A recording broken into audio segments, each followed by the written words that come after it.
Tetrahedral tetrad है और ये क्या है, आइसोबाइलेटरल टेट्राड है। टेट्राहेड्रल टेट्राड साइमल्टेनियस टाइप का है, साइमल्टेनियस टाइप का सेल डिवीज़न होता है। और आइसोबाइलेटरल में क्या होता है, सक्सेसिव टाइप का होता है सेल डिवीज़न। ठीक है, सबसे पहले आप इसको समझो आइसोबाइलेटरल को, ठीक है, फिर उससे हम लोग इसको कंपेयर करेंगे, क्योंकि आइसोबाइलेटरल टाइप में वही होता है जो हम लोगों ने सेल डिवीज़न में नॉर्मली पढ़ रखा है। ठीक है, अब देखो होता क्या है, जैसे फॉर एग्जांपल यहाँ पर हम क्या बना दें, तो यहाँ पर हम एक स्पोर बना दें। ठीक है, तो ये देखिए जैसे हमने एक स्पोर बना दिया। ठीक है, तो ये यहाँ पर हमने एक स्पोर बना दिया और इसके अंदर, ठीक है, ये स्पोर बना दिया, फिर आई फेस आएगा, साइज बढ़ेगा और फिर उसके बाद डिवीज़न होगा। ठीक है, तो आपको पता है इस वाले में क्या होगा कि जैसे ये हमने बना दिया, ये हमने क्या बना दिया, ये हमने बना दिया पीएमसी, पॉलन मदर सेल। ठीक है, तो ये क्या हो जाएगा, पीएमसी, पॉलन मदर सेल। ये क्या हो जाएगा, पॉलन मदर सेल। तो ये पॉलन मदर सेल है और ये स्पोर्स है। ठीक है, पॉलन मदर सेल कैसा होगा, 2n होगा। अब क्या होगा, मियोसिस होगा। आपको पता है मियोसिस कितने स्टेज में होती है, 2 स्टेज में होती है, मियोसिस 1 एंड मियोसिस 2। मियोसिस 1 के बाद कितनी सेलों का फॉर्मेशन होता है, 2 सेलें। देखो मियोसिस 1 करा दिया और कितनी सेलें बन गई, 2 सेलें ही बन गई। क्लियर होगी बात, मतलब कैरियोकाइनेसिस हो जाता है और फिर साइटोकाइनेसिस हो जाता है, और कैरियोकाइनेसिस प्लस साइटोकाइनेसिस, तो इस तरह से 2 सेलें बन गए। ठीक है, फिर मियोसिस 2 होगा और मियोसिस 2 के केस में भी आपको पता है क्या होगा, कैरियोकाइनेसिस और क्या हो जाएगा, साइटोकाइनेसिस। तो अब देखो यहाँ पर भी कैरियोकाइनेसिस और क्या हो जाएगी, साइटोकाइनेसिस हो जाएगी। तो पहले 1 से 2 सेलें बन गई और फिर 2 से कितनी सेलें बन गई, 4 सेलें बन गई। ऐसा नॉर्मली हम लोग पढ़ते हैं। ठीक है, और ये देखो हमने रेड से एरो बनाया है। रेड से एरो का मतलब है कि जो सेल प्लेट का फॉर्मेशन होगा वो सेंटर से बाहर की तरफ होगा, और सेल प्लेट का फॉर्मेशन अगर सेंटर से बाहर की तरफ होता है तो उसे हम लोग क्या कहते हैं, सेंट्रीफ्यूगल। ठीक है, तो यहाँ पर सेल प्लेट सेंट्रीफ्यूगल टाइप है, तो यहाँ पर साइटोकाइनेसिस जो है वो सेंट्रीफ्यूगली है। क्लियर हो गई बात। ठीक है, तो देखो क्या है कि यहाँ से हम लोगों को, ये नॉर्मल सेल डिवीज़न है जो हम लोगों ने सेल डिवीज़न वाले चैप्टर में पढ़ रखा है। क्लियर। अब टेट्राहेड्रल के केस में क्या होता है, टेट्राहेड्रल ज़्यादा स्मार्ट हो गया है, इसी वजह से एडवांस भी है, मोस्ट कॉमन भी है प्लांट के केस में। टेट्राहेड्रल के केस में क्या है कि देखो सेल डिवीज़न कुछ ऐसे सोच रहा है कि यार जब हमें 4 सेलें बनानी ही हैं, ठीक है, तो 4 सेलें जब हमें बनानी है तो 2, जब क्या कहते हैं हम पहले क्यों ना ऐसा करें कि पहले हम लोग न्यूक्लियर डिवीज़न को कंप्लीट कर लें, ठीक है, और लास्ट में साइटोकाइनेसिस करें। देखो यहाँ पर क्या है, पहले कैरियोकाइनेसिस से 2 न्यूक्लियस बन जाएगा, फिर साइटोकाइनेसिस से 2 सेल बनेगा, फिर कैरियोकाइनेसिस होगी, फिर साइटोकाइनेसिस होगी। और आपको पता है ना कैरियोकाइनेसिस के केस में क्या होता है, पूरा का पूरा क्रोमेटिन कंडेंस होता है, और साइटोकाइनेसिस के टाइम पर क्या होता है, पूरा का पूरा क्रोमेटिन क्या हो जाता था, डीकंडेंस हो जाता था। क्लियर। ठीक है, तो आपको पता है कि अगर बार बार क्या कहते हैं, कैरियोकाइनेसिस और साइटोकाइनेसिस, मान लेते हैं कैरियोकाइनेसिस हुई इसमें पहली बार, क्रोमेटिन कंडेंस हुआ, फिर साइटोकाइनेसिस हुई, क्रोमेटिन डीकंडेंस हुआ, फिर नेक्स्ट कैरियोकाइनेसिस होगी तो क्रोमेटिन कंडेंस होगा, फिर साइटोकाइनेसिस होगी तो क्रोमेटिन क्या होगा, डीकंडेंस होगा। इसका मतलब 2 बार क्रोमेटिन को क्या होना पड़ रहा है, कंडेंस होना पड़ रहा है। लेकिन अगर सेल स्मार्ट होकर ऐसे सोचे कि जब हमें 2 बार न्यूक्लियर डिवीज़न करना ही है तो हम पहले 1 बार कंडेंस हो जाए और उसी कंडेंस स्टेज में कितनी बार न्यूक्लियर डिवीज़न करा लें, 2 बार करा लें। ठीक है, और फिर 2 बार कराने के बाद 2 बार न्यूक्लियर डिवीज़न कराने, 1 से 2 बना ले, 2 से 4 बना ले, और जब 4 न्यूक्लियस बन जाए तो उसके बाद सेल वॉल का फॉर्मेशन हो, उसके बाद साइटोकाइनेसिस हो, साइटोप्लाज्म का डिस्ट्रीब्यूशन हो। ठीक है, तो फिर 1 बार डीकंडेंस होने की ज़रूरत है। तो इसका मतलब है कि सेल की बहुत ज़्यादा एनर्जी भी बचेगी, टाइम भी क्या हो जाएगा, बच जाएगा। ठीक है, तो टेट्राहेड्रल के केस में ऐसा ही होता है।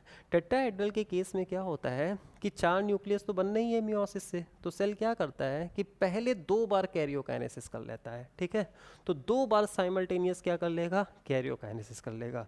और जब 2 बार कैरियोकाइनेसिस से 1 2 3 और एक पीछे होगा न्यूक्लियस, 4 न्यूक्लियस का फॉर्मेशन हो जाएगा, तो उसके बाद 1 बार साइटोकाइनेसिस। तो हमने इन शॉर्ट लिख दिया ताकि आपको ध्यान रहे, 2 साइमल्टेनियस क्या हो जाएगा, साथ साथ क्या चल जाएगा, कैरियोकाइनेसिस, और फिर उसके बाद एक क्या हो जाएगी बताइए, साइटोकाइनेसिस हो जाएगी। सक्सेसिव टाइप के केस में क्या होगा, सक्सेसिव टाइप के केस में पहले कैरियोकाइनेसिस, साइटोकाइनेसिस, 2 सेलें, फिर कैरियोकाइनेसिस, साइटोकाइनेसिस, 2 सेलें, 2 बार कैरियोकाइनेसिस, 2 बार साइटोकाइनेसिस। यहाँ पर 2 बार कैरियोकाइनेसिस और 1 बार क्या हो जाएगी, साइटोकाइनेसिस। टेट्राहेड्रल, इससे जिसका फॉर्मेशन होता है तो इससे जो इसका फॉर्मेशन होता है वो टेट्राहेड्रल का है। और ये जो नॉर्मली हम लोग सेल डिवीज़न में देखते थे उससे जिस टेट्राड का फॉर्मेशन होता है वो क्या होता है, आइसोबायलैटरल। अब देखो क्या है यहाँ पर क्या होता है, यहाँ पर देखिए रेड से एरो हमने कहाँ पर बनाया है, सेंटर की तरफ, ठीक है। तो इसका मतलब ये है कि यहाँ पर जो सेल वॉल का फॉर्मेशन हो रहा है, तो यहाँ पर सेल वॉल का फॉर्मेशन सेंटर से बाहर की तरफ नहीं होगा। यहाँ पर जो सेल वॉल का फॉर्मेशन है वो बाहर से क्या होगा, अंदर की तरफ होगा, ठीक है। तो बाहर से अंदर की तरफ अगर सेल वॉल का फॉर्मेशन सेल और सेल वॉल का प्रिकर्सर सेल प्लेट होता है, उसकी सिंथेसिस अगर देखें तो उसकी सिंथेसिस कैसी है, सेंट्रीपिटली। क्लियर हो गई बात, ठीक है। तो मेरे ख्याल से आपको समझ में आ गया होगा। फिर से जल्दी से अगर हम लोग बात करें टेट्राहेड्रल टेट्राड, तो टेट्राहेड्रल टेट्राड में क्या होगा, तो टेट्राहेड्रल टेट्राड के केस में का फॉर्मेशन किससे होगा, साइमल्टेनियस टाइप से। अब अगर आपको लगता है कि यार ये हमको याद कैसे रहेगा, तो देखो आसान है, बस मेन खेल साइटोकाइनेसिस का है। कैरियोकाइनेसिस तो इसमें भी 2 बार होगी, इसमें भी 2 बार होगी, नहीं तो 4 न्यूक्लियस ही नहीं बनेगा, ठीक है। बस इसमें साइटोकाइनेसिस 1 बार है, इसमें साइटोकाइनेसिस 2 बार है। आपको याद करने का तरीका बताते हैं। तो देखो सक्सेसिव की स्पेलिंग देखो, सक्सेसिव की स्पेलिंग में कितनी बार सी आया है, 2 बार सी आया है, ठीक है। तो 2 बार साइटोकाइनेसिस, और साइमल्टेनियस में तो ऐसा कुछ नहीं है ना। तो 2 बार जहाँ सी है 2 बार साइटोकाइनेसिस है, तो बस आप समझ जाना कि 2 बार साइटोकाइनेसिस वाला क्या होगा, सक्सेसिव होगा। और 2 बार जब साइटोकाइनेसिस होगी तो नॉर्मल वाली बात है, तो नॉर्मल वाली बात है, एक मियोसिस में तो 2 बार साइटोकाइनेसिस हम लोग नॉर्मली पढ़ते हैं, मियोसिस 1 मियोसिस 2 में, पहले डायाड देन टेट्राड, तो वो उससे आइसोबायलैटरल का फॉर्मेशन होगा। अब आपको ध्यान रहेगा, ठीक है। तो आइसोबायलैटरल क्लियर हो गया, टेट्राहेड्रल टेट्राड क्लियर हो गया। टेट्राहेड्रल में क्या होगा, पॉलिन मदर सेल में क्या होगा, कैरियोकाइनेसिस, फिर क्या होगी, फिर कैरियोकाइनेसिस, और उसके बाद साइटोकाइनेसिस। और साइटोकाइनेसिस में सेल प्लेट की सिंथेसिस कैसी होगी, सेंट्रीपिटली। फॉर्मेशन टेट्राहेड्रल, एडवांस टाइप का होगा, मोस्ट कॉमन टाइप का होगा प्लांट के केस में। इसमें आपको सेल की स्मार्टनेस भी पता लग रही है, ठीक है। तो ऐसा क्यों हुआ ये बात हमने आपको समझा दिया। और पॉलिन मदर सेल के केस में क्या है, ठीक है। तो ऐसा क्यों हुआ कि ये इस टाइप से हुआ, तो यहाँ पर अगर हम आपके लिए, ताकि आप लोग क्या करना, ये एनालिसिस तो करते ही रहना, ठीक है। तो इस बात को आप सोचना, इस बात को ज़रूर सोचना कि प्लांट ने ऐसा किया क्यों, ठीक है। तो आपको समझ गया, आ गया ना, वो हमने आपको बताया था ना कि बार बार क्रोमेटिन को कंडेंस होने की ज़रूरत नहीं पड़ेगी, ठीक है। क्योंकि जब इस बात का कंफर्मेशन है कि 2 बार न्यूक्लियर डिवीज़न करना है, तो फिर कंडेंस हो के डीकंडेंस हो, फिर कंडेंस हो के फिर डीकंडेंस हो, तो वो सेल के लिए क्या हो जाएगा, तो वो सेल के लिए थोड़ा सा क्या होता है, मतलब उतना कन्वीनियंट नहीं होता है, ठीक है। और आपको पता है एवोल्यूशन एक कॉन्टिन्यूअस प्रोसेस है, एवोल्यूशन तो हो ही रहा है, इसका मतलब सेल अपने सेल डिवीज़न को लेकर और ज़्यादा स्मार्ट हो चुकी है। क्लियर, आगे बढ़ जाते हैं, आगे बढ़ जाते हैं। एक एरिस्टोलोकिया एलिगेंस बताया गया। तो एरिस्टोलोकिया एलिगेंस जो होता है उसमें ये हर टाइप के टेट्राड देखे गए हैं। तो अभी आपने देखा ना, टेट्राहेड्रल होता है, आइसोबायलैटरल होता है, डेकोसेट होता है, टी शेप होता है, लीनियर है। तो एरिस्टोलोकिया एलिगेंस ये एक फैक्ट है, आप ध्यान रखना। All type of micro spores tetrad is formed, तो सारे टाइप के माइक्रोस्पोर टेट्राड का फॉर्मेशन होता है, ठीक है। अब आपकी एक एनसीईआरटी की लाइन है, उसको एक्सप्लेन करने जा रहे हैं, बहुत अच्छी लाइन है। एनसीईआरटी ने एक लाइन लिखी हुई है कि स्पोरोजेनस टिश्यू की हर सेल पोटेंशियल पॉलन है। Each cell of sporogenous tissue is potential pollen, ठीक है। Each cell of sporogenous tissue is potential pollen का क्या मतलब है, इसका मतलब है स्पोरोजेनस टिश्यू की जो हर सेल है उसके पास पॉलन ग्रेन को बनाने की एबिलिटी है।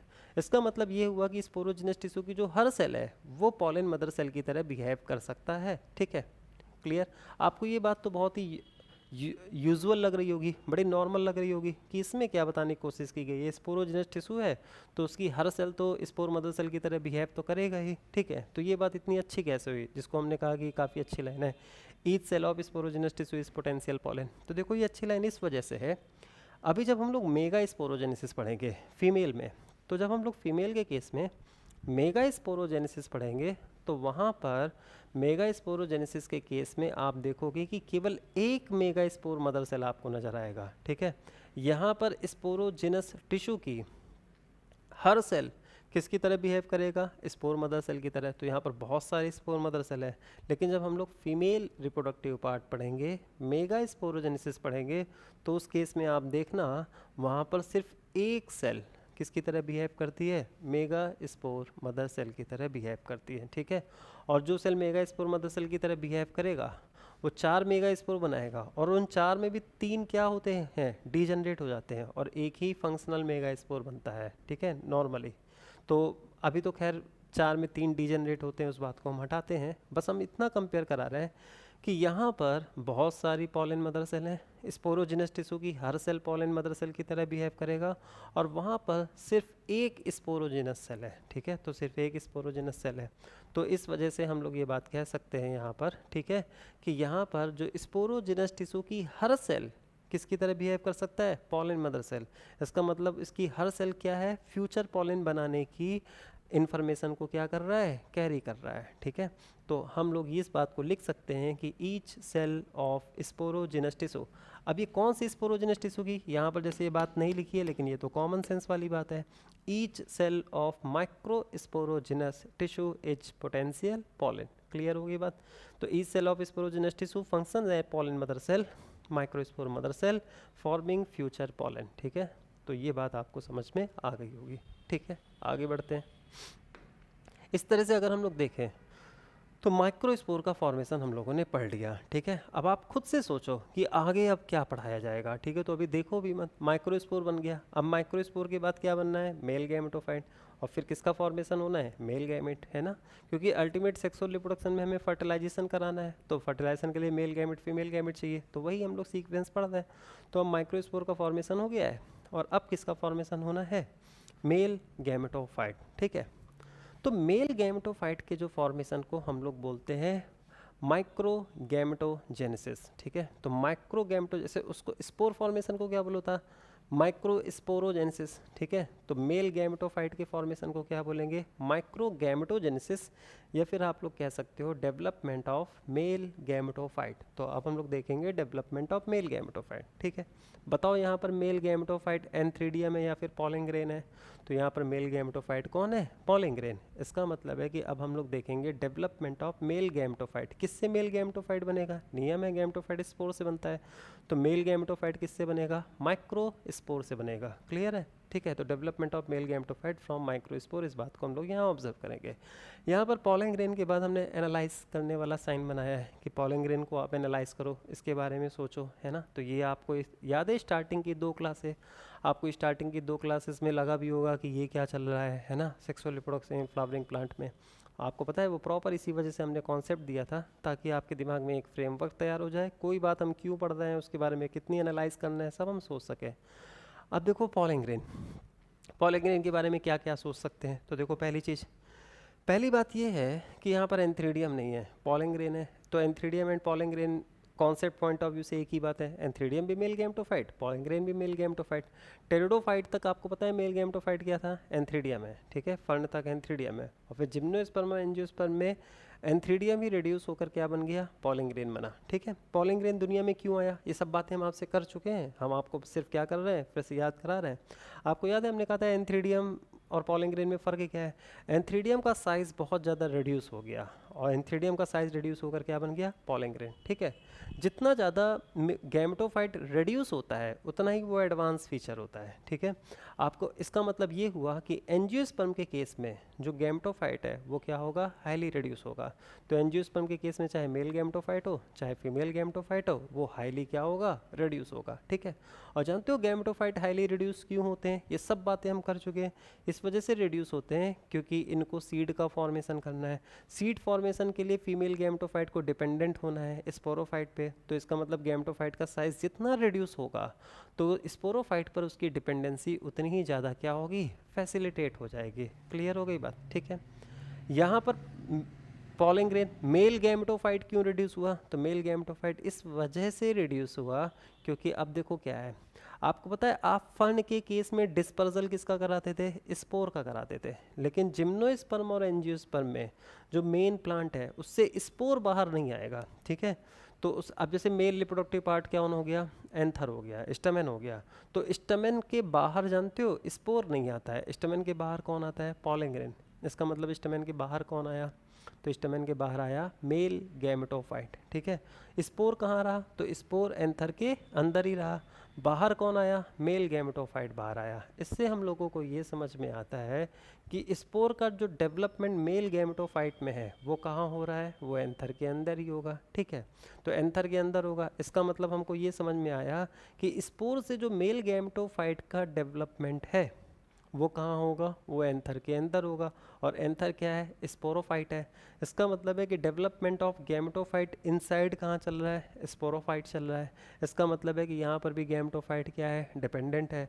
और हमने कहा कि जहाँ पर भी गैमेटोफाइट स्पोरोफाइट पर डिपेंडेंट होगा वहाँ पर वो जितना रेड्यूस होगा, ठीक है, उतना ही प्लांट के लिए क्या होगा, कन्वीनियंट रहेगा। इस वजह से यहाँ पर भी पॉलन ग्रेन क्या होता है, रेड्यूस होता है, ठीक है।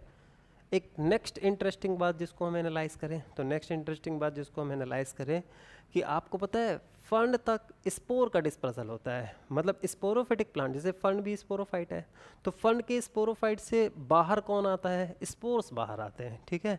लेकिन आपको पता है ये क्या कहते हैं, ये जो एंजियोस्पर्म है, ठीक है, तो एंजियोस्पर्म का अगर हम मेल स्पोरोफाइट भी देखेंगे ना, स्टमेन भी देखेंगे ना, तो उसके बाहर माइक्रोस्पोर नहीं आया, उसके बाहर पॉलन ग्रेन आया। इसका मतलब है कि फर्न के केस तक क्या होता था, फर्न के केस में स्पोर डिस्पर्स होता था, ठीक है।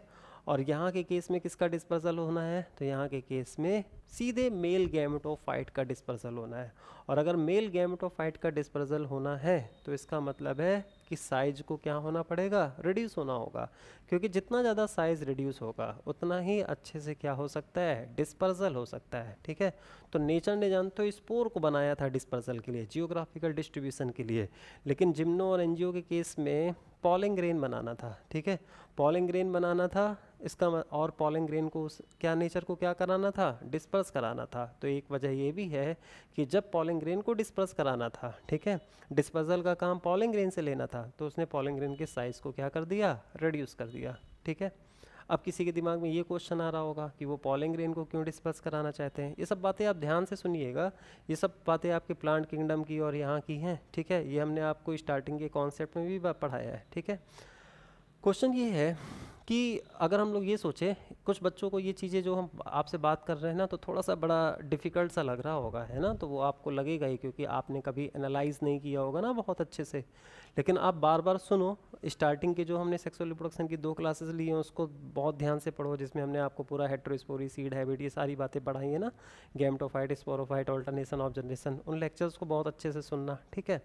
और ये सब आपके प्लांट किंगडम में बहुत मदद करेंगे, आपके अंदर इंटरेस्ट डेवलप होगा। हर बात की क्या है, कोई ना कोई वजह है, ठीक है। अब अगर किसी को ये लग रहा होगा कि पॉलन ग्रेन का डिस्पर्सल क्यों हो रहा है, स्पोर का डिस्पर्सल क्यों नहीं हुआ, तो दरअसल क्या है, जानते हो क्या है, पॉलन ग्रेन के अंदर होगा मेल गैमेट, तो पॉलन ग्रेन मेल गैमेट को ले जा रहा है फीमेल पार्ट तक। और जहाँ स्पोर का डिस्पर्सल होता है ना, वहाँ पर फीमेल पार्ट के पास सीधे मेल गैमेट चल कर जाता है। क्योंकि फंड के केस में क्या होगा, एक स्पोर डिस्पर्स होगा, स्पोर से गैमेटोफाइट बनेगा और गैमेटोफाइट से गैमेट बनाएगा और गैमेट पानी में रिलीज हो जाता है और पानी से गैमेट जो होता है वो फीमेल पार्ट तक खुद जाता है, ठीक है। लेकिन एंजियोस्पर्म के केस में और जिम्नोस्पर्म के केस में जो मेल गैमेट है वो फीमेल पार्ट तक डायरेक्टली नहीं जाएगा, इवन मेल गैमेट को कोई ले जाएगा। और मेल गैमेट को कौन ले जा रहा है, पॉलन ग्रेन, ठीक है, मेल गैमेटोफाइट। इसका मतलब मेल गैमेटोफाइट क्या हो जाएगा, तो गैमेट कैरिंग स्ट्रक्चर हो जाएगा, ठीक है। तो मेल गैमेट को कौन ले जा रहा है, पॉलन ग्रेन। गैमेट सीधे नहीं जा रहा है। अब आपके दिमाग में सवाल आ रहा होगा कि गैमेट सीधे क्यों नहीं जा रहा है। अब देखो क्या है, दरअसल गैमेट सीधे कैसे जा सकता था, पानी से जा सकता था, ठीक है, क्योंकि आपने एल्गी, ब्रायोफाइट, टेरिडोफाइट फंड में देखा कि गैमेट किससे जा रहा है, पानी से जा रहा है, ठीक है। पूरे टेरिडोफाइट में आपने देखा गैमेट पानी से जा रहा है। तो जब पानी से जा रहा है तो इसका मतलब है वाटर की नीड हो जाएगी, किस बात के लिए, वाटर की नीड हो जाएगी फर्टिलाइजेशन के लिए, ठीक है। और अगर पानी की ज़रूरत फर्टिलाइजेशन के टाइम पे रही तो इसका मतलब है प्लांट का जियोग्राफिकल डिस्ट्रीब्यूशन पानी से ज़्यादा आगे बढ़ ही नहीं पाएगा। और आपको पता है gymnosperm, angiosperm proper successful plant है किस पे, टेरेस्ट्रियल पे। और टेरेस्ट्रियल पे ये तभी सक्सेसफुल हो सकते हैं, तभी अपनी हाइट बढ़ा सकता है जब इसको पानी की डिपेंडेंसी गैमेट ट्रांसफ़र के लिए ना हो। और पानी की डिपेंडेंसी गैमेट ट्रांसफ़र के लिए कैसे ख़त्म हो सकती है, जब गैमेट पानी से ना जाए, ठीक है। तो आपको पता है जहाँ जहाँ पॉलन ग्रेन बन रहा है वहाँ गैमेट पानी से थोड़ा ना जा रहा है, गैमेट को खुद कौन ले जा रहा है, पॉलन ग्रेन ले जा रहा है। और पॉलन ग्रेन को कौन ले जा रहा है, तो पॉलिनेटिंग एजेंट, या तो विंड हो सकता है, वाटर पॉलिनेटिंग एजेंट के रूप में सबसे कम काम करता है। क्यों सबसे कम काम करता है, वो भी उस सवाल का भी जवाब आपको मिल गया, ठीक है। और फिर उसके बाद क्या होगा, तो पॉलन ग्रेन जाएगा, और पॉलन ग्रेन जाएगा तो इसका मतलब डिस्पर्सल पॉलन ग्रेन को होना है, तो पॉलन ग्रेन के साइज़ को क्या होना पड़ेगा, रिड्यूस होना होगा, ठीक है। तो पॉलन ग्रेन का साइज़ क्या हो गया, रिड्यूस हो गया। और जब पॉलन ग्रेन का साइज़ रिड्यूस हो गया तो इसका मतलब है स्पोरोफाइट ये सोचता है कि यार मेल गैमेटोफाइट का साइज़ इतना छोटा है, ठीक है, तो इसका मतलब है कि अगर हम क्या कहते हैं, मेल गैमेटोफाइट का डेवलपमेंट अपनी ही बॉडी में रहते हुए करा सकते हैं, ठीक है। तो आसानी से मेल गैमेटोफाइट जो है वो स्पोरोफाइट पर क्या होने लगा, डिपेंडेंट होने लगा, ठीक है। अब ये जितनी भी बातें ये हमने एनालाइज करने वाली की है, अगर आपको समझ आ गया हो तब तो ठीक है, नहीं समझ आया हो तो इनको बार बार सुनना, ठीक है। जो एंजियोस्पर्म के स्टार्टिंग में हमने 2 लेक्चर लिए उनको बार बार सुनना, ठीक है। आगे चलकर हम आपको प्लांट किंगडम का जैसे रिवीजन क्लासेस में कॉन्सेप्ट्स ऑफ प्लांट किंगडम आप पढ़ना है ना, वो हमने पढ़ा रखा है। तो मेरा कॉन्सेप्ट्स ऑफ प्लांट किंगडम का आप लेक्चर देखना, वीडियो सुनना, ठीक है। तो आपको पूरा प्लांट किंगडम प्रॉपर क्या होने लगेगा, फील होने लगेगा। Sexual reproduction in flowering plant भी क्या है, ये भी प्लांट किंगडम का ही पार्ट है, बस वहाँ आप लोग 11th में अप टू जिम्नोस्पर्म तक पढ़ते हो, और ये प्रॉपर एंजियोस्पर्म को किस में कहा गया है, डिटेल में। ये जितना भी पॉलिन ग्रेन का कॉन्सेप्ट अभी हमने आपको इसके लिए बताया एंजियोस्पर्म के लिए, यही कॉन्सेप्ट सीधे किसके लिए अप्लीकेबल हो जाएगा, जिम्नोस्पर्म के लिए एप्लीकेबल हो जाएगा। पॉलिन ग्रेन इस दुनिया में क्यों आया, ये डिपेंडेंट क्यों है, ठीक है। वाटर से इंडिपेंडेंसी पॉलिन ग्रेन की वजह से कैसे आ रही है, इन सारे सवालों का जवाब हमने आपको दे दिया। तो पॉलिन ग्रेन के बारे में हमने आपको बहुत सारे क्या दे दिए, एक डिपेंडेंसी का जवाब दे दिया, ठीक है, एक डिस्पर्सल वाले पॉइंट का जवाब दे दिया, और साथ ही साथ डिपेंडेंसी ऑन स्पोरोफाइट का जवाब दे दिया, और जो फर्टिलाइजेशन के लिए वाटर से इंडिपेंडेंसी आ गई है, तो वो सारे सवालों का जवाब हमने आपको दे दिया। तो इतनी बातें हम पॉलिन ग्रेन के बारे में खुद से सोच सकते हैं। क्लियर हो गई बात, ठीक है। तो हमको एक प्रॉपर फील आती है, ठीक है। चलिए अब हम प्रॉपर इसके अकॉर्डिंग स्टार्ट करते हैं। पॉलिन ग्रेन, ठीक है। तो पॉलिन ग्रेन का मतलब क्या हो जाएगा, तो पॉलिन ग्रेन का मतलब हो जाएगा development of male gametophyte. Pollen grain का मतलब क्या हो जाएगा, सीधे पॉलिन ग्रेन का मतलब ही मेल गैमेटोफाइट, ठीक है। अब हम लोग पढ़ क्या रहे हैं, माइक्रो गैमेटोजेनेसिस, मतलब अब हम लोग पढ़ रहे हैं डेवलपमेंट ऑफ मेल गैमेटोफाइट। और डेवलपमेंट ऑफ मेल गैमेटोफाइट हम लोग किससे पढ़ रहे हैं, तो अब हम लोग डेवलपमेंट ऑफ मेल गैमेटोफाइट पढ़ेंगे माइक्रोस्पोर से। तो माइक्रोस्पोर का डेवलपमेंट किस में होगा, मेल गैमेटोफाइट में, ठीक है। तो अब देखो क्या होता है, सबसे पहले पॉलिन ग्रेन को पढ़ाने से पहले हम आपको कुछ बातें बताना चाह रहे हैं, ठीक है। तो ये जो बातें हम आपको बताने जा रहे हैं पॉलिन ग्रेन पढ़ने से पहले, तो इन बातों को आप समझ लोगे ना, तो आपको कुछ बातें जैसे in situ development, ex situ development है ना, स्पोरोफाइट के अंदर डेवलपमेंट, स्पोरोफाइट के बाहर डेवलपमेंट, वो बातें आपको समझ में आ जाएगी, ठीक है। तो बस जैसे जैसे हम आपको बताते जा रहे हैं आप मतलब सुनते रहना। माइक्रो गैमेटोजेनेसिस, ये बात क्लियर होगी, माइक्रोस्पोर से पॉलिन ग्रेन, माइक्रोस्पोर से मेल गैमेटोफाइट, ठीक है। अब देखो क्या है, सबसे पहले हमने आपको 2 बातें बता दी कि इमेच्योर पॉलिन ग्रेन क्या होता है और मैच्योर पॉलिन ग्रेन क्या होता है। पॉलिन ग्रेन मतलब मेल गैमेटोफाइट, ठीक है। माइक्रोस्पोर क्या होगा, यूनिसेलुलर स्ट्रक्चर है, और गैमेटोफाइट हमने आपको पहले ही बता चुके हैं, ठीक है, जब हमने आपको कॉन्सेप्ट बताए थे कि स्पोर में माइटोसिस होगा, उससे गैमेटोफाइट एक सेल से ज़्यादा सेलें होंगी, मल्टीसेलुलर स्ट्रक्चर होगी, ठीक है। तो इसका मतलब है कि पॉलिन ग्रेन मेल गैमेटोफाइट है। ध्यान रखना कि पॉलिन, कई जगह लिखा होता है पॉलिन ग्रेन इज माइक्रोस्पोर, वो गलत है। पॉलिन ग्रेन माइक्रोस्पोर नहीं होगा, पॉलिन ग्रेन मेल गैमेटोफाइट है, स्पोर से बनेगा, ठीक है। स्पोर से गैमेटोफाइट बनता है, स्पोर में जब माइटोसिस होती है तब गैमेटोफाइट बनता है। यहाँ पर भी हम पॉलिन ग्रेन का डेवलपमेंट देखेंगे ना, तो माइक्रोस्पोर में हम माइटोसिस कराएंगे तब पॉलिन ग्रेन बनेगा, क्लियर है। तो पॉलिन ग्रेन का मतलब मेल गैमेटोफाइट, ठीक है। माइक्रोस्पोर से बनता है लेकिन माइक्रोस्पोर नहीं है, क्लियर, ठीक है। हाँ, एक बात ध्यान रखना, अगर ऑप्शन में पॉलिन ग्रेन पूछा जाए और मेल गैमेटोफाइट ऑप्शन में नहीं है, तो फिर उस केस में आप क्या कर सकते हो, तो उस केस में आप उसकी प्रायर स्टेज मतलब आप माइक्रोस्पोर कर सकते हो। क्लियर हो गई बात, ठीक है। चलिए आगे बढ़ते हैं। सबसे पहले एक फैक्ट बता रहे हैं कि इससे हमको ये समझ में आ गया कि अगर पॉलिन ग्रेन मेल गैमेटोफाइट है तो उसमें नंबर ऑफ सेल 1 से ज़्यादा होंगी, स्पोर में माइटोसिस होगी, उससे बनेगा। माइटोसिस क्यों होगी, क्योंकि स्पोर हैप्लॉइड है। अब हैप्लॉइड में मियोसिस तो हो नहीं सकता है, तो नंबर ऑफ सेल बढ़ना है, प्लॉइड ही वही रहेगी, तो स्पोर में क्या होगी, माइटोसिस। तो इमेच्योर पॉलिन ग्रेन कितनी सेल्ड स्टेज होती हैं, 2 सेल्ड स्टेज, मतलब स्पोर में माइटोसिस होगी, 2 सेल बन जाएंगे, और जब 2 सेलें बन जाती है ना, तो वो जो 2 सेल्ड स्टेज का पॉलिन ग्रेन होता है वो अपने आप में मेच्योर पॉलिन ग्रेन नहीं होता है, ठीक है। मेच्योर पॉलिन ग्रेन में कितनी सेलें होनी चाहिए, 3 सेल होनी चाहिए। तो immature pollen grain male gametophyte is at 2 celled stage, और उसमें कौन कौन सी सेलें होती हैं, वेजिटेटिव एंड जनरेटिव। अभी ये सारी बातें आप प्रॉपर डायग्राम के थ्रू पढ़ोगे, ठीक है। अभी पहले इन बातों को समझो, वो हमने एक साइकोलॉजी के लिए ये सब बातें पहले से ही लिख रखी हैं ताकि हमको पहले से ही कुछ पता हो, तो फिर जो इवेंट हम लोग देखेंगे ना वो बहुत ईजिली समझ में आएगा। पॉलिन ग्रेन कि यहाँ पर आपको 2 स्टेजेस ऑब्जर्व होंगी, 2 सेल्ड स्टेज, 3 सेल्ड स्टेज। जब माइक्रोस्पोर से 2 सेल्ड स्टेज आ जाएगी तो इसका मतलब है कि वो पूरी तरह से फुली डेवलप्ड मेल गैमेटोफाइट नहीं है। 2 सेल्ड स्टेज इनकम्प्लीट है, मतलब इमेच्योर है। तो कभी भी अगर आपको माइक्रोस्पोर के बाद 2 सेल्ड स्टेज आए तो आप उसको इमेच्योर मेल गैमेटोफाइट मानोगे, ठीक है। और 2 सेल्ड स्टेज में कौन कौन सी सेलें होती हैं? Vegetative and generative. क्यों इमेच्योर कहा गया? क्योंकि आपको पता है, देखो वेजिटेटिव और जनरेटिव है, अभी मेल गैमेट आया ही नहीं, और मेल गैमेटोफाइट जो पॉलन ग्रेन है वो मेल गैमेट कैरिंग स्ट्रक्चर है। तो जब तक मेल गैमेट नहीं आ जाएगा तब तक पॉलन ग्रेन इमेच्योर रहेगा, ठीक है। फिर 2 सेल्ड स्टेज के बाद क्या होता है, ये जो जनरेटिव सेल है इसमें डिवीजन हो जाता है, ठीक है। इसमें एक माइटोसिस और हो जाएगी और 2 मेल गैमेट का फॉर्मेशन हो जाएगा। तो जब जनरेटिव डिवाइड करके 2 मेल गैमेट बना लेगा तो फिर टोटल सेलें कितनी हो जाएंगी? 1 वेजिटेटिव और 2 मेल गैमेट। तो उस स्टेज को हम लोग क्या कहेंगे? 3 सेल्ड स्टेज, और वो है मैच्योर पॉलन ग्रेन। इसका मतलब है कि अब फर्दर कोई डिवीजन नहीं होगा। तो mature pollen grain is at 3 celled stage. Mature pollen grain में 3 सेलें होंगी, एक वेजिटेटिव होगा और सेकंड नंबर पे क्या हो जाएगा? 2 मेल गैमेट होगा। क्या ये बात क्लियर हो गई? ठीक है। तो यहाँ पर हम 2 तरह की पॉलन ग्रेन की स्टेजेस देखेंगे, 2 सेल्ड स्टेज देखेंगे, 3 सेल्ड, अभी ये सब आएगा आगे, ठीक है। 2 सेल्ड में वेजिटेटिव एंड जनरेटिव, और 3 सेल्ड स्टेज में क्या आ जाएगा? Vegetative and 2 male gamete. 3 celled stage जो हो जाएगा वो अपने आप में मैच्योर हो जाएगा, और 2 सेल्ड स्टेज कैसा होगा? अपने आप में इमेच्योर होगा, ठीक है। चलिए आगे बढ़ते हैं।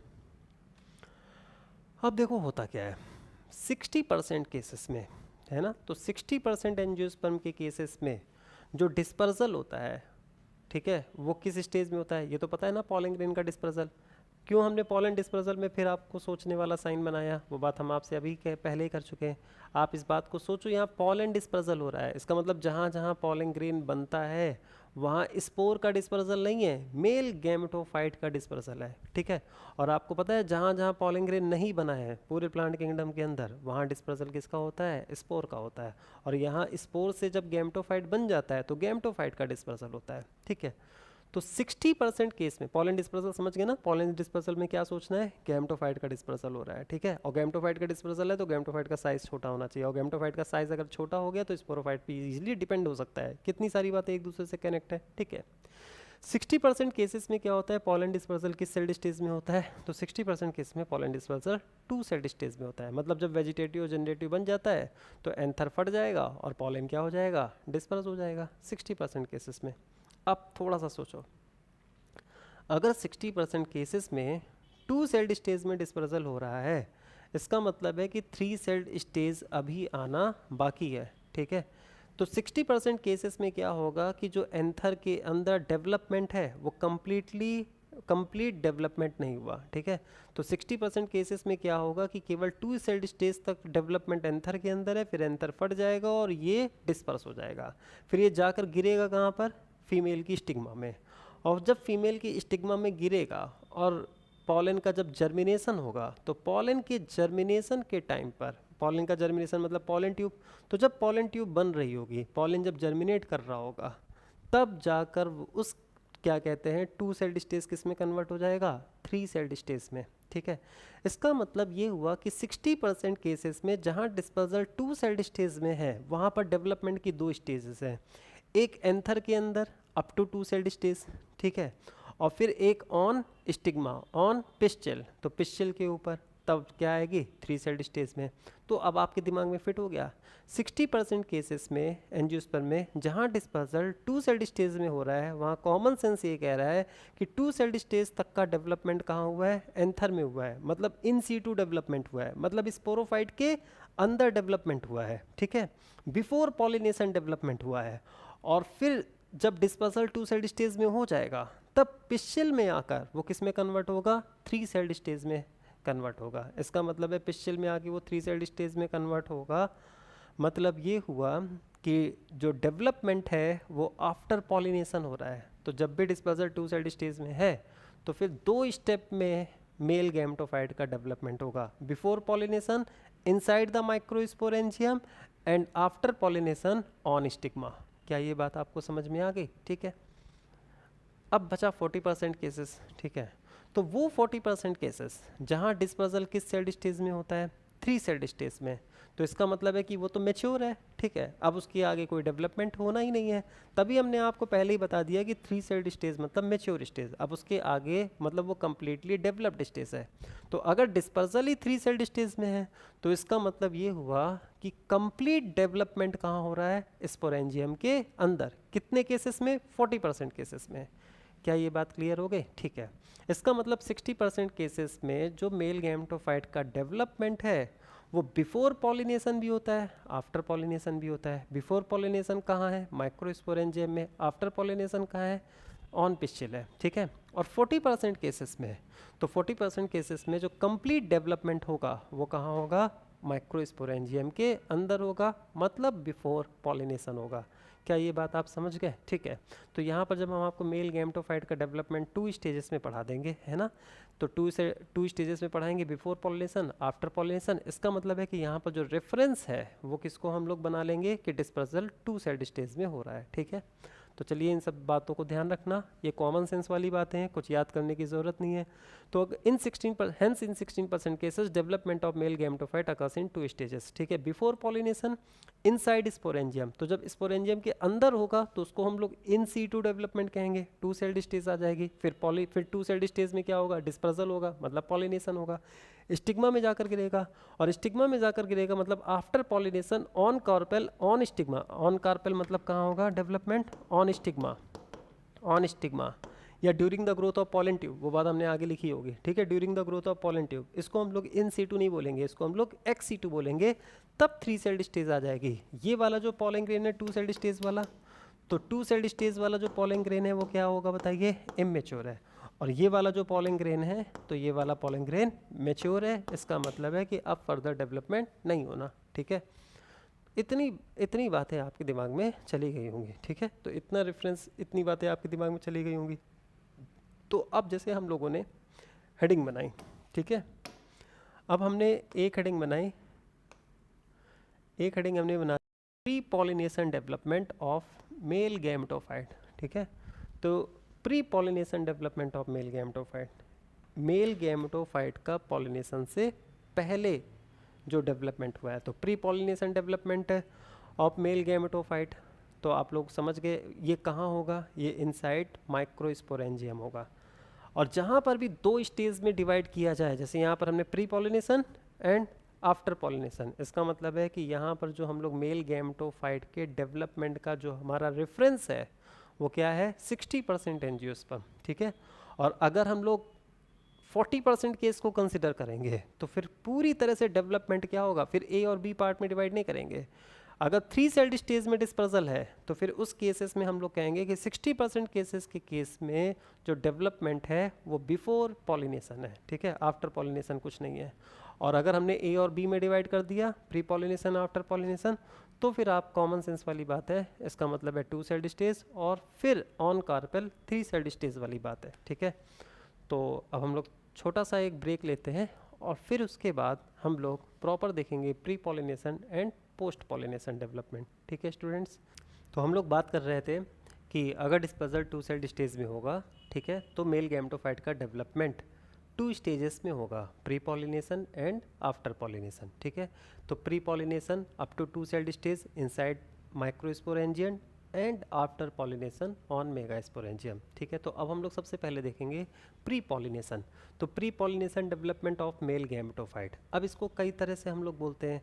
अब आप बताओ कि जो प्री पॉलिनेशन डेवलपमेंट है, कॉमन सेंस वाली बात है, पॉलिनेशन से पहले, पॉलिनेशन का मतलब क्या है कि एंथर फटेगा, पॉलन ग्रेन रिलीज हो जाएगा।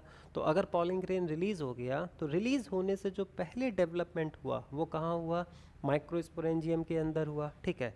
अगर माइक्रोस्पोरेंजियम के अंदर हुआ तो इस तरह के डेवलपमेंट को हम लोग इन सीटू डेवलपमेंट कहते हैं, ऑन साइट डेवलपमेंट कह सकते हैं, इन वीवो कह सकते हैं। इन वीवो का मतलब इनसाइड बॉडी। अब स्पोरोफिटिक बॉडी प्लांट में एंजियोस्पर्म का मेन प्लांट है, ठीक है, तो उसे हम लोग इन वीवो डेवलपमेंट भी कह सकते हैं, और साथ ही साथ हम लोग उसे एंडोस्पोरिक डेवलपमेंट भी कहते हैं, ठीक है। तो एंडोस्पोरिक डेवलपमेंट भी कहते हैं और डेhiscence के पहले जो डेवलपमेंट होता है उसे हम लोग प्रिकॉशियस डेवलपमेंट कहते हैं। तो इतने सारे हम लोग क्या कहते हैं, नेम को रिप्लेस कर सकते हैं, ठीक है।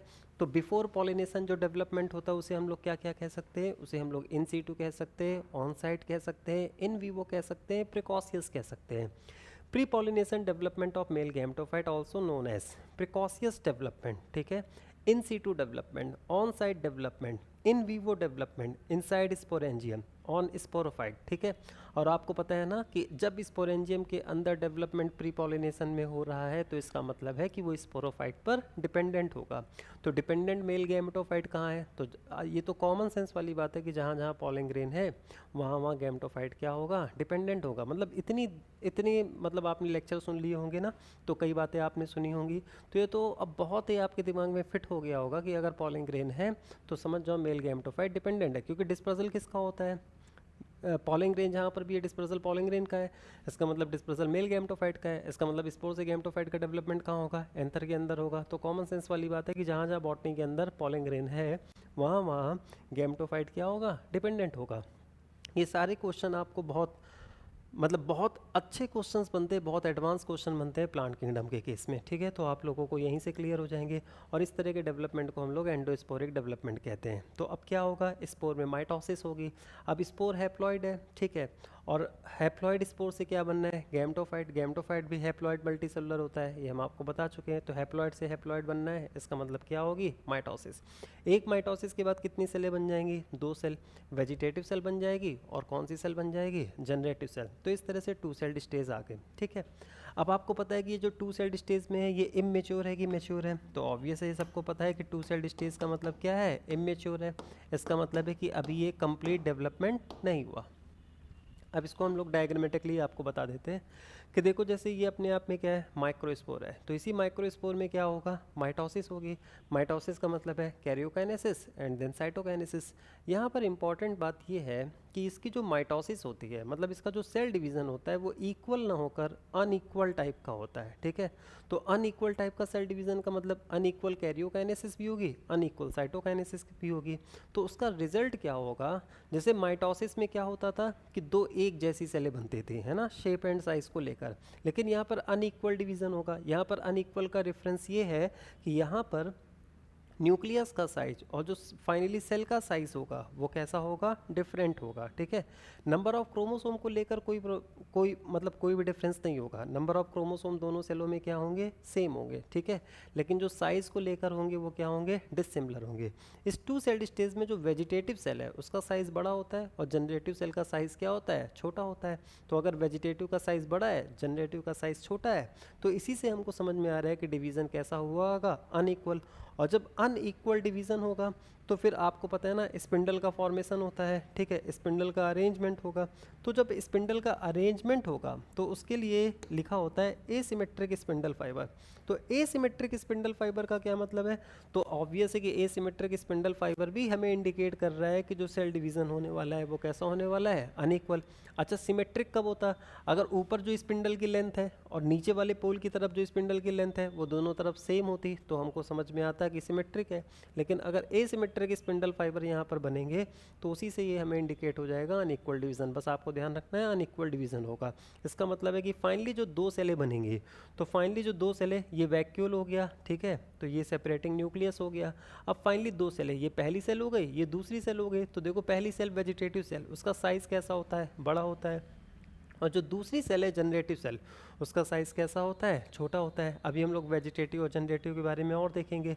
अब देखो इसका साइज़ भी बड़ा है, इसमें वैक्यूल भी है, इसका मतलब इसके पास फूड रिजर्व भी है। इसका वेजिटेटिव का जो शेप होता है वो जनरली स्फेरिकल होता है और जो जनरेटिव सेल होता है वो स्पिंडल शेप होता है ना, तो वो इस तरह से कैसा होता है, स्पिंडल शेप होता है। और उसके अंदर जो न्यूक्लियस होता है वो भी स्पिंडल शेप होता है। तो एसिमेट्रिक स्पिंडल फाइबर है, मतलब अनइक्वल डिवीजन है, अनइक्वल कैरियोकाइनेसिस है, देन अनइक्वल साइटोकाइनेसिस है। तो 2 डिफरेंट साइज की सेलों का फॉर्मेशन हुआ है। लार्ज वेजिटेटिव है जिसका न्यूक्लियस इरेगुलर है और स्मॉल जनरेटिव है और उसका न्यूक्लियस क्या है, स्पिंडल शेप है, ठीक है। और फिर आपको पता है कि धीरे धीरे इसके बाहर क्या बन जाएगा, धीरे धीरे इसके बाहर पॉलिन मतलब धीरे धीरे इसके बाहर आउटर लेयर बन जाएगी। उस आउटर लेयर को हम लोग क्या कहते हैं, एक्साइन कहते हैं। आपको याद होगा ना, हमने आपको बताया था कि जो पॉलन ग्रेन होता है उसमें बाई लेयर्ड स्ट्रक्चर है, आउटर एक्साइन होता है, इनर एंटाइन होता है, ठीक है। तो आउटर एक्साइन, एक्साइन किसका बना होता है, स्पोरोपोलिन, वो सब हम आपको बता चुके हैं। और स्पोरोपोलिन को कौन बना रहा होता है, टैपेटम बना रहा होता है। उबीज बॉडी के फॉर्म में उसका क्या होता है, सिक्रीशन होता है। अभी हम लोग स्ट्रक्चर ऑफ पॉलन ग्रेन की बात आगे और भी कर लेंगे, ठीक है।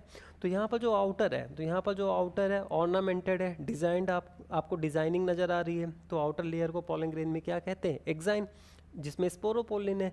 और इनर जो होता है वो थिन होता है, पेक्टिन और सेलुलोज का बना होता है, उसे क्या कहते हैं, एंटाइन। ये जितनी भी पॉलन ग्रेन के बारे में हम पॉइंट्स बता रहे हैं ये आगे की स्लाइड में आपको मिल जाएगा, ठीक है।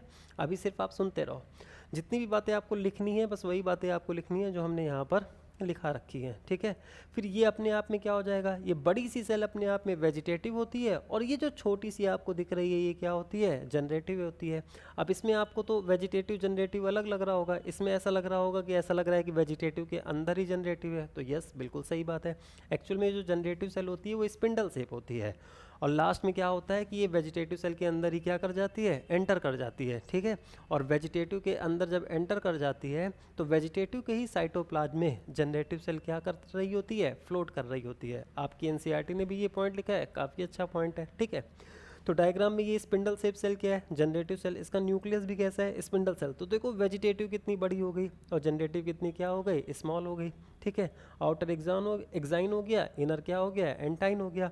अभी इसमें कितनी सेल्ड स्टेज नजर आ रही हैं, 2 सेल्ड स्टेज। जर्मपोर क्या है, स्पोरोपोलिन का हर जगह डिपोजिशन होता है, लेकिन कुछ ऐसे प्लेसेस होते हैं जहाँ पर स्पोरोपोलिन डिपॉजिट नहीं होता है, तो उन प्लेसेस को क्या कहते हैं, जर्मपोर कहते हैं। क्योंकि स्पोरोपोलिन आपको बताया था one of the most resistant organic material है, even most resistant organic material on this earth है, ठीक है। कोई भी एल्कली एंजाइम उसको डिग्रेड नहीं कर पाता है। लेकिन आपको होता है ना, पॉलन ट्यूब को बाहर आना है, और पॉलन ट्यूब को जब बाहर आना है तो ऑब्वियस है कि अगर स्पोरोपोलिन का डिपोजिशन हर जगह होगा तो फिर पॉलन ट्यूब बाहर कैसे आएगा, ठीक है। तो कुछ ऐसे प्लेसेस होते हैं एक्साइन में जहाँ पर स्पोरोपोलिन का डिपोजिशन नहीं होता, उसे हम जर्मपोर कहते हैं, और जर्मपोर से ही पॉलन ट्यूब क्या आती है, बाहर आती है, ठीक है। तो आपको 2 सेल्ड स्टेज तक का डेवलपमेंट समझ में आ गया। सबसे पहले क्या है, तो सबसे पहले माइक्रोस्पोर है। अब ये माइक्रोस्पोर क्या करेगा, एसिमेट्रिक स्पिंडल फाइबर बन रहा है, इसका मतलब अनइक्वल कैरियोकाइनेसिस, अनइक्वल साइटोकाइनेसिस, एक लार्ज सेल वेजिटेटिव और स्मॉल सेल जनरेटिव, ठीक है। जो जनरेटिव सेल है वो स्मॉल होती है, स्पिंडल शेप होती है, ठीक है, उसका न्यूक्लियस भी स्पिंडल शेप होता है। और जो वेजिटेटिव सेल है उसका काम है फूड को क्या करना, स्टोर करना। जनरेटिव सेल का काम क्या होगा, 2 मेल गैमेट को बनाना। इसका न्यूक्लियस इरेगुलर होता है, इसका न्यूक्लियस स्पिंडल शेप होता है। वैक्यूल किस में होता है, वेजिटेटिव में। फूड रिजर्व किस में होता है, वेजिटेटिव में। जनरेटिव किसके अंदर एंटर कर जाता है, वेजिटेटिव के अंदर एंटर कर जाता है, और वेजिटेटिव के साइटोप्लाज्म में क्या करता है, फ्लोट करता है।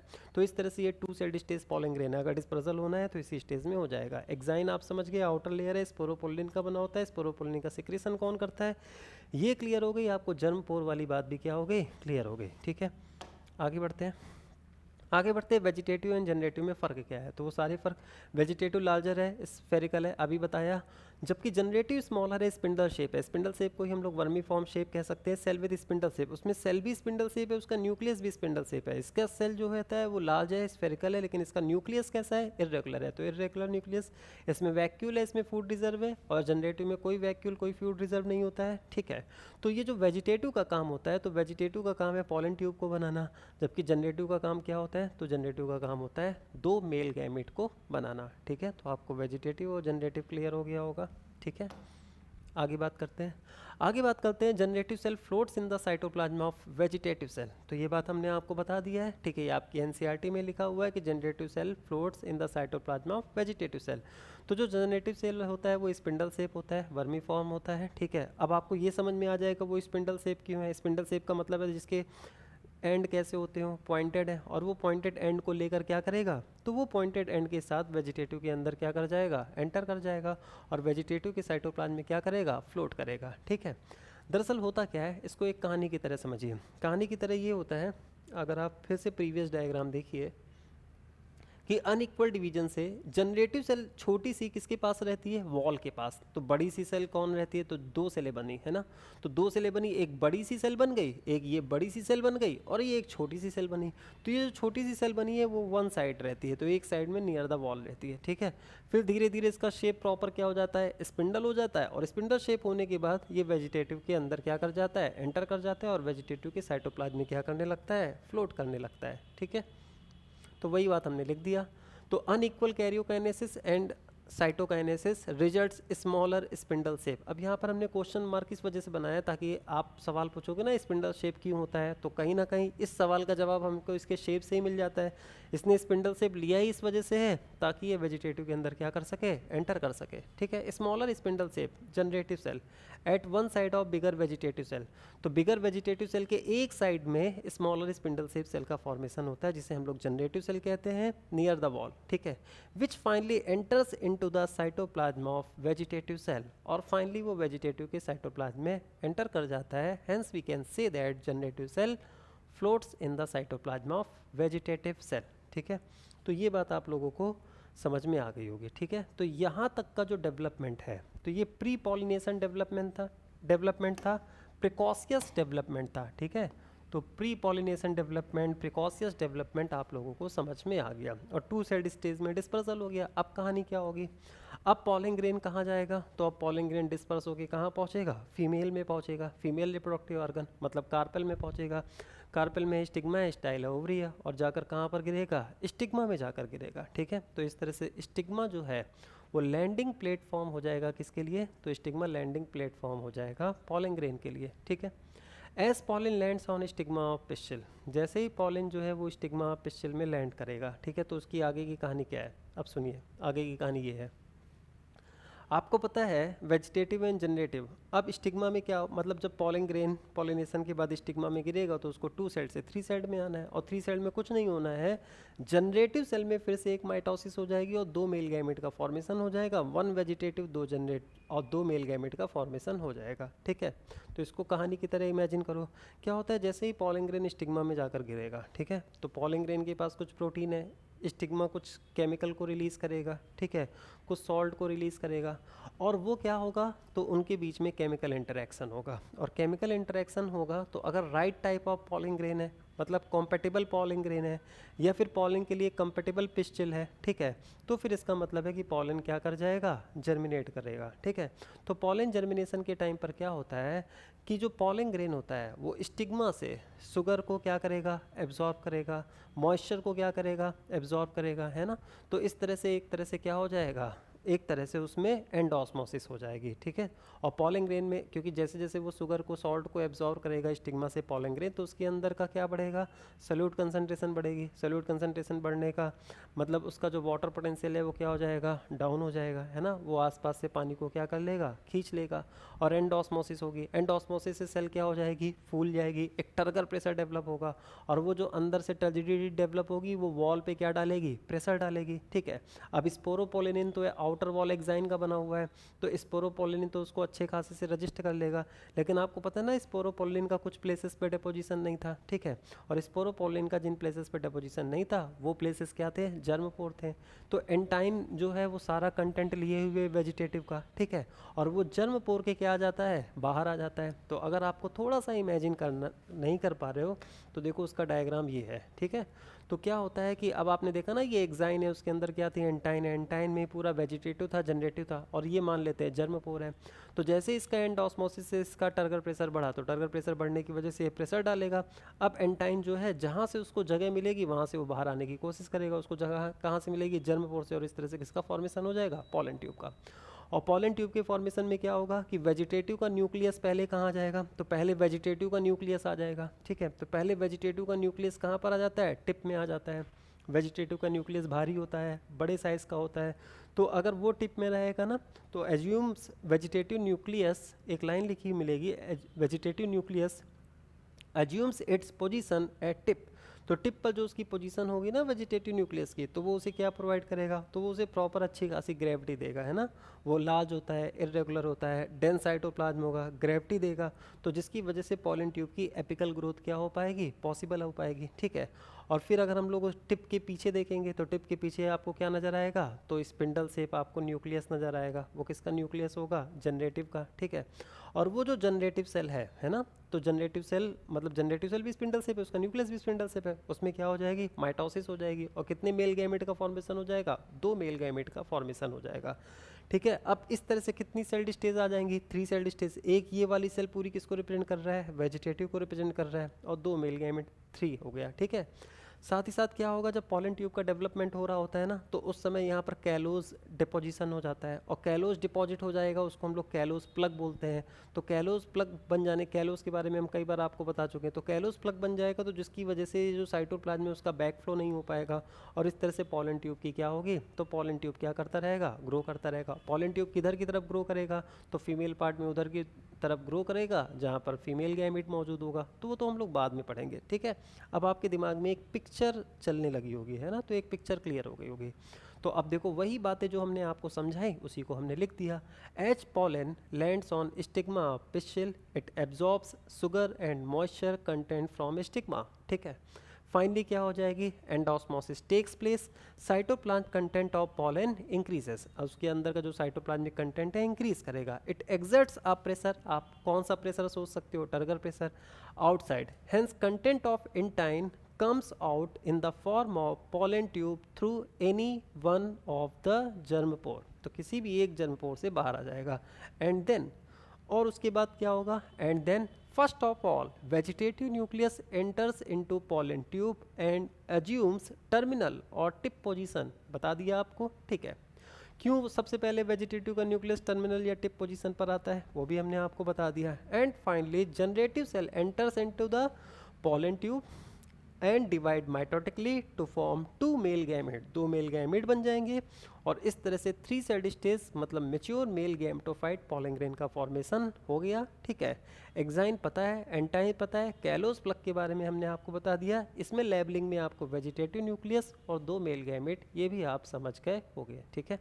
आगे बढ़ते हैं, तो आगे बस 2 फैक्ट है। सबसे पहले पॉलन ट्यूब को किसने ऑब्जर्व किया, तो जीबी अमीसी ने ऑब्जर्व किया था, किसमें, पोर्टुलका में। लॉन्गेस्ट पॉलन ट्यूब कौन बनाता है, तो मेज बनाता है, जियामेज, ठीक है। तो इस तरह से आप लोगों को मेल गैमेटोफाइट का डेवलपमेंट समझ में आ गया होगा, ठीक है। तो 2 सेल्ड स्टेज में बिफोर पॉलिनेशन, जहाँ डिस्पर्सल 2 सेल्ड स्टेज में होता है वहाँ development before pollination and after pollination.